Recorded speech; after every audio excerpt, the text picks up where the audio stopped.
안녕하세요. 노빠꾸톡의 이병훈입니다. 오늘은 뜨거운 현장 이야기부터 한번 시작해 보겠습니다. 오늘 12시였죠. 국민의힘 장동혁 대표 그리고 이재명 대통령, 더불어민주당 정청래 대표가 3명이서 모여서 대통령실에서 오찬회동을 가졌습니다. 눈길을 끈 건 바로 이 장면이었습니다.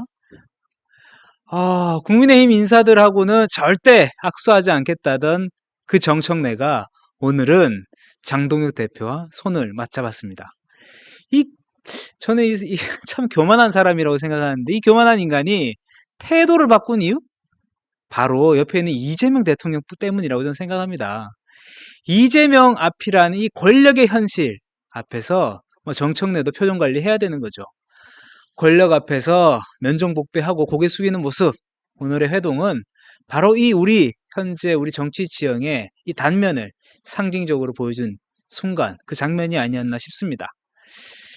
오늘 회동 내용을 한번 보시죠. 장동혁 대표는 직진을 했습니다. 회동에서 이재명 대통령에게 강력한 메시지를 던졌습니다.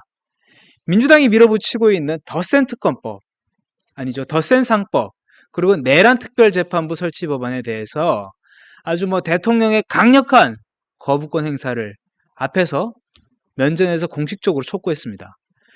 장동혁 대표는 이렇게 말했죠. 민생과 정치 정상화를 위해서는 대통령께서 특검 면정 법안과 내란 특별재판부 설치 법안에 대해서 과감하게 거부권을 행사해라. 그렇지 않으면 국민들은 대통령과 민주당은 오히려 같은 뜻이라고 오해할 수 있다. 이렇게 우회적으로 경고했습니다. 이제 민주당이 추진하는 소위 특검법 개정안은 기존 특검보다 수사 권한이나 범위, 그리고 예산도 더 들어가고 기간을 대폭 확대하는 내용입니다. 또 내란 특별재판부 이 법안은 굉장히 문제가 많은 법안이죠.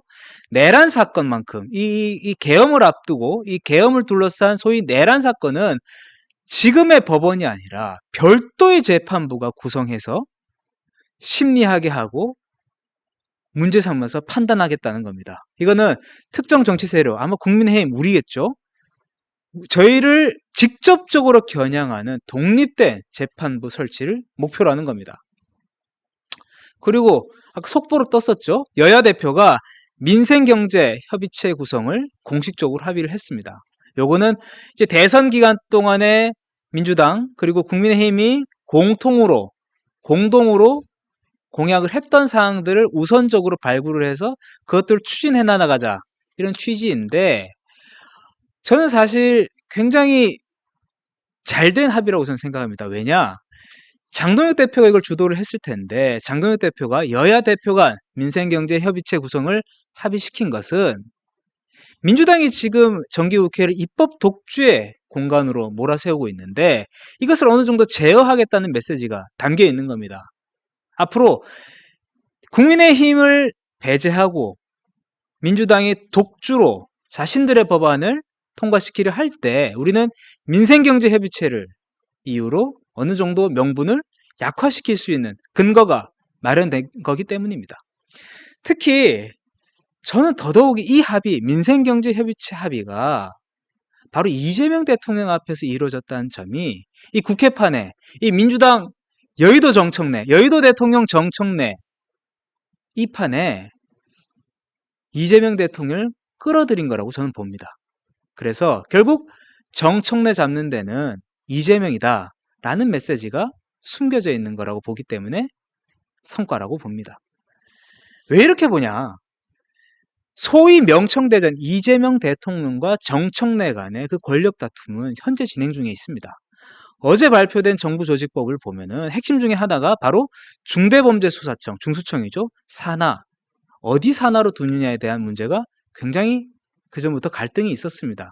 대통령실은 중수청을 법무부 산하로 두려고 했고, 그렇게 되면은 민정라인, 대통령실 민정라인을 통해서 이 법무부가 대통령실과 긴밀하게 연결되게 되는데, 그러면 대통령과 법무부 장관이 수사 권한을 어느 정도 대통령이 입김을 불어넣을 수 있게 되는 거니까요. 그래서 이 배치, 소위 대통령의 직속, 대통령 예하의 법무부 장관을 둠으로 인해서, 검찰을 둠으로 인해서 전통적으로 대통령 중심의 권력 체제가 검찰권을 통제하고 관리하는 통로로 작동했던 겁니다. 반면에 정청래는 중수청을 행안부 산하에 두려고 했었죠. 행안부는 대통령 산하에 있는 독립된 행정부처긴 한데 윤호중 장관이죠. 대통령실과 법무부 라인, 요 라인과는 좀 별도로 움직이고 있고 특히 윤호중 장관, 민주당 의원이 윤호중 장관만큼은 민주당 내에 있는 그 강경파나 정청래 의원의 세력에게 좀 해볼 만한 공간이라고 여기지 않았나 싶습니다.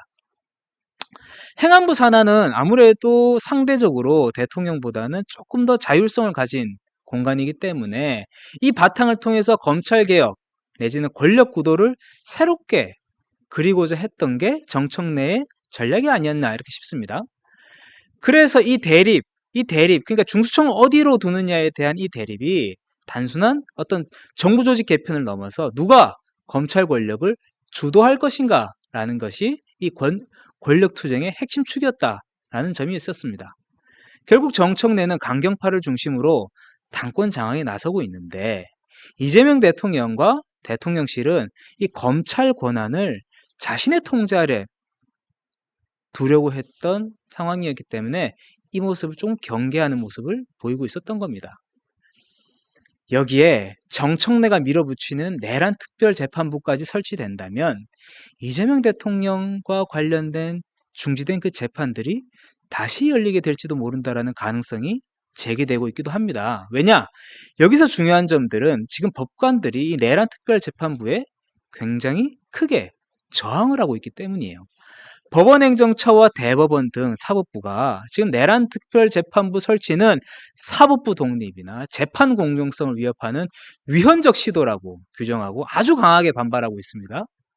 그리고 법관들 사이에서도 특별재판부 설치를 거부하거나 저항하는 움직임이 내부에 있기도 하죠. 특별재판부는 법관 선발 과정에 있어서 정치권 개입 논란이 있기 때문에 당연히 재판의 신뢰 문제가 커질 수밖에 없습니다. 왜냐? 민주당이 문제법관 인사 요구를 한다던가 정치적 압박을 병행할 테니까요. 그래서 사법부를 길들이기에 논란의 핵심에 있는 게 바로 내란특별재판부입니다. 그래서 내란특별재판부 설치가 어느 정도 바로 설치가 되게 된다면 이재명 대통령의 재판이 법관들의 저항에 의해서 재개될 것이라는 전망이 나오고 있는 겁니다.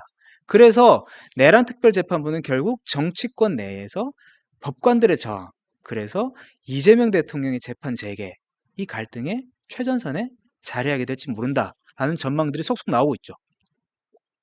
여러분, 이재명 대통령과 정청래 대표의 갈등은 지금 물밑속이지만 격화되고 있습니다.